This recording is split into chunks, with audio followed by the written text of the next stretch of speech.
Bonjour mes chers élèves, j'espère que vous allez bien. Alors j'ai mis le devoir sur Edmodo, le devoir d'aujourd'hui, et j'ai trouvé qu'il est nécessaire que je vous explique des choses.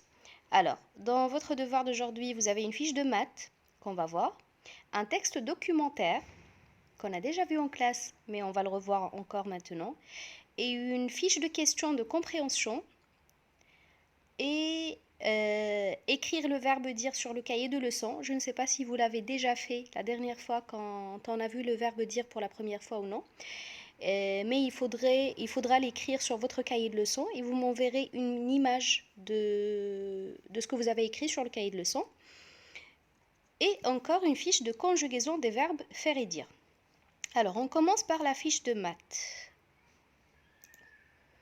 Donc, la fiche de maths, vous avez un exercice, généralement un exercice de rangement et de décomposition des nombres, c'est-à-dire, et de calcul aussi. Alors ici, on va compléter pour faire le calcul de ces trois nombres. 100 plus 90 plus 4, ça nous donne combien?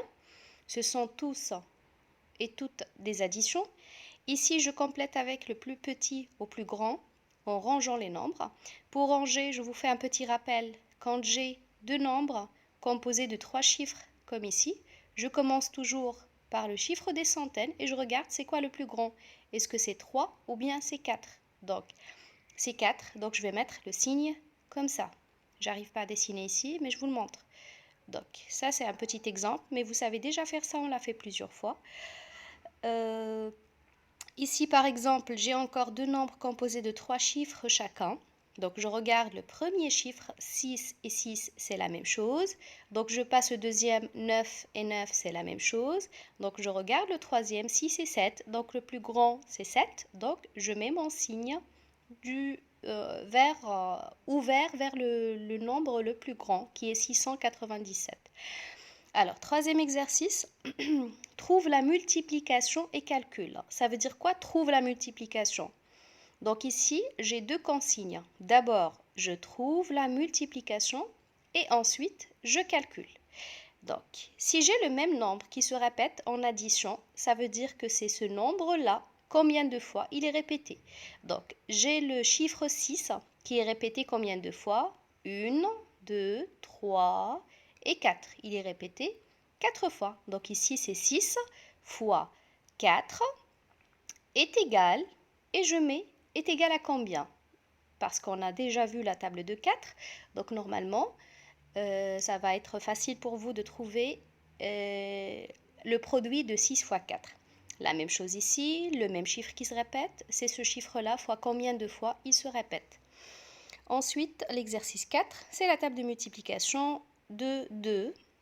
Et à la fin, range les nombres du plus grand au plus petit. Ça veut dire je regarde tous ces nombres. Je commence par le plus grand et ainsi de suite en décroissance. Ça, c'est pour l'exercice de maths. Ensuite, nous avons le texte documentaire. Alors, le texte documentaire d'aujourd'hui, c'est sur un animal qui est la girafe. Alors, avant de parler de ce texte même, je vous fais un petit rappel sur le texte documentaire. Alors, nous savons très bien que un texte documentaire, ce n'est pas un conte comme le texte qu'on vient de finir, celui sur le loup, c'est moi le plus beau. Ce n'est pas un conte où on nous raconte des histoires, une histoire, non, mais c'est un texte qui nous donne des informations. Donc, on peut le lire ici. Un texte documentaire donne des informations et des explications. Il ne raconte pas une histoire avec des personnages. Non, il n'y a pas de personnages, il n'y a pas d'histoire. Exemple, un texte sur la vie des loups. Ça, c'est un exemple. Et l'exemple qu'on a aujourd'hui, c'est un texte documentaire sur la girafe. Alors, dans ce texte-là, comme toujours, on regarde tout le texte, on regarde toute la feuille qu'on a devant vous. Nous avons le titre, nous avons des images. Première image, deuxième image et troisième image. Toutes ces images-là, elles représentent des girafes. Nous en avons les petites girafes et les grandes. Donc, comme vous voyez, il y a des titres dans ce texte. Nous avons la première partie où on a, comme toujours dans les textes documentaires, des informations générales. Nous avons aussi une partie de la reproduction. Alors, je ne sais pas si vous vous rappelez ce que ça veut dire la reproduction, mais dans la partie reproduction, on nous donne des informations sur comment la girafe naît, comment elle vient en vie. Et ensuite, la dernière partie avec le titre alimentation, c'est-à-dire, il nous donne ici des informations sur ce que la girafe, elle mange. Donc, vous allez lire le texte 3 fois. Ce n'est pas grave si vous ne comprenez pas un mot. Vous allez comprendre l'ensemble du texte. D'accord? Et ensuite, après avoir lu le texte 3 fois, on va passer à la partie questions. Je vais vous lire les questions ici.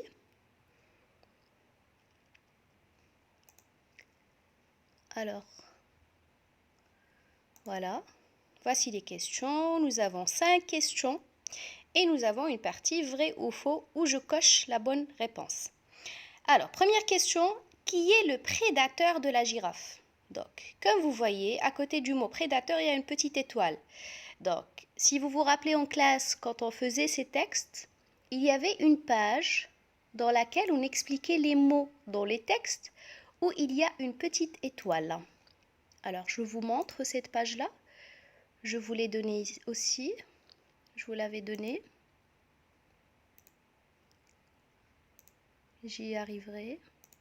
Voilà. Non.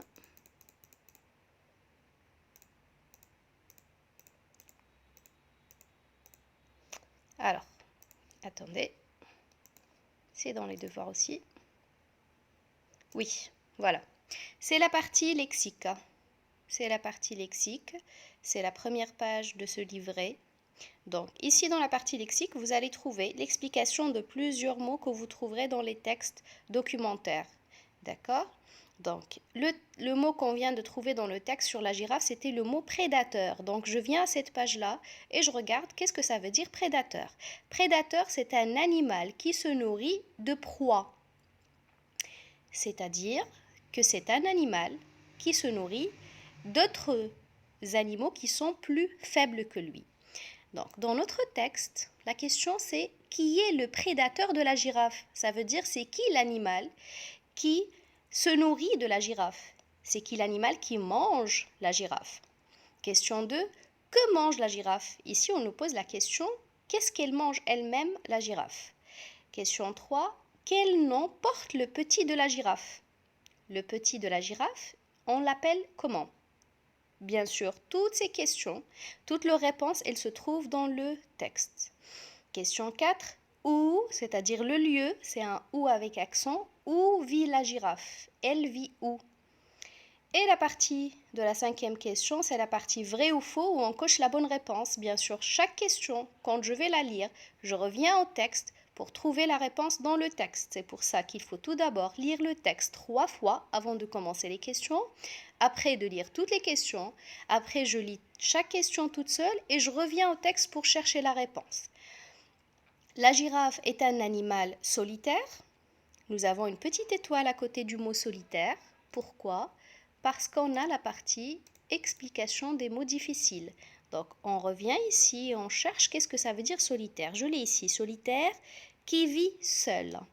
Est-ce que la girafe est un animal solitaire? Donc ici, il va falloir qu'on revienne au texte pour chercher est-ce qu'elle vit toute seule ou bien elle vit en groupe et ce qu'on appelle aussi en troupeau. Un troupeau, c'est un groupe. Ensuite, elle peut rester plusieurs jours sans boire. Est-ce qu'elle peut supporter de rester plusieurs jours sans boire de l'eau? Ensuite, la girafe est recouverte d'écailles. Est-ce qu'elle est recouverte d'écailles, oui ou non? Tout ça, c'est dans le texte. La gestation dure plus d'un an. Qu'est-ce que ça veut dire la gestation? C'est-à-dire la période où la girafe, elle a un bébé dans le ventre. Quand elle a un bébé dans le ventre. Quand elle a un bébé dans le ventre, est-ce que ça dure un an ou bien plus d'un an? Bien sûr, on revient au texte pour trouver la réponse à toutes ces questions.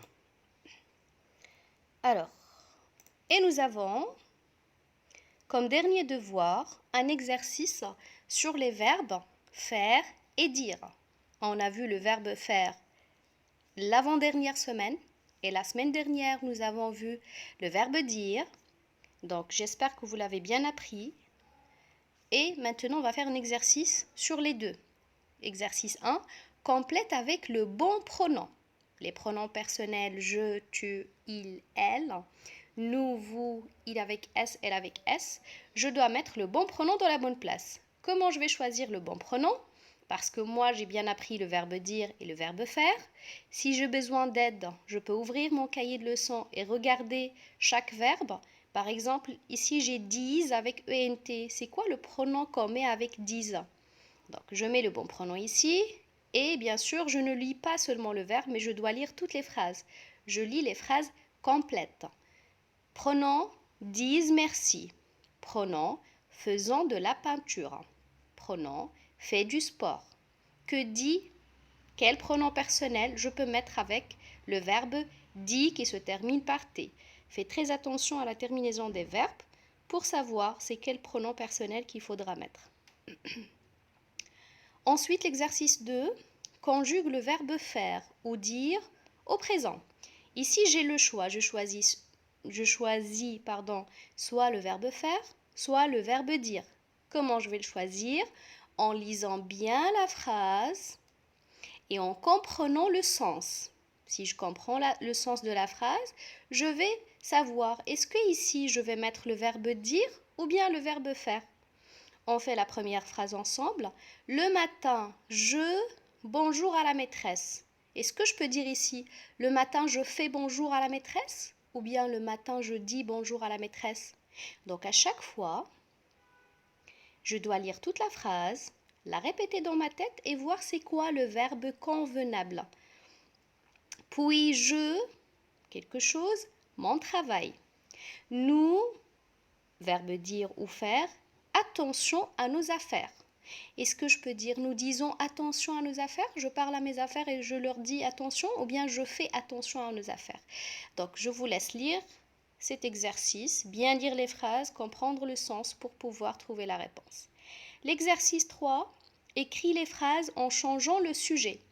Ici j'ai la phrase tu fais vaisselle avec le pronom personnel qui est le sujet. Tu, c'est toi qui fais la vaisselle, c'est ça le sujet. Tu fais la vaisselle. Ici, je change de sujet, ce n'est plus toi qui fais, mais c'est moi. Donc, je vais dire je et j'écris toute la phrase. Je remplace le pronom personnel tu par je. Ici, je remplace vous par il. Bien sûr, quand le pronom personnel il change, le verbe aussi, il doit changer. Je peux dire vous faites, mais je ne peux pas dire il fait. Non, donc je change de pronom personnel et le verbe aussi devra changer. Ils font un gâteau. Maman et moi. C'est qui maman et moi? Est-ce que c'est nous ou bien vous? Je vous laisse réfléchir à ça. Il dit toujours la vérité. Je remplace il par tu. Elle dit qu'elle est malade. Maintenant, je le remplace par le pronom personnel elle avec S. Donc, c'est ça votre devoir. C'est lire le texte 3 fois, bien lire les questions, bien répondre. Et n'oubliez pas que quand je réponds au texte, je dois répondre par des phrases. Je ne veux pas de réponse directe, comme par exemple qu'est-ce qu'elle mange la girafe et vous me donnez ce qu'elle mange directement. Non, il faut commencer par une phrase. La girafe mange ceci et cela. Vous avez un exercice de maths, vous avez un exercice de conjugaison, verbe dire et faire, sur lesquels je vais vous faire une évaluation, surtout sur le verbe dire la prochaine fois quand on va se voir sur Zoom, sur le verbe dire, donc il faudra l'apprendre par cœur. Et tous les verbes qu'on a vus, il faudra les apprendre par cœur. Donc je vous dis bonne chance et à la prochaine.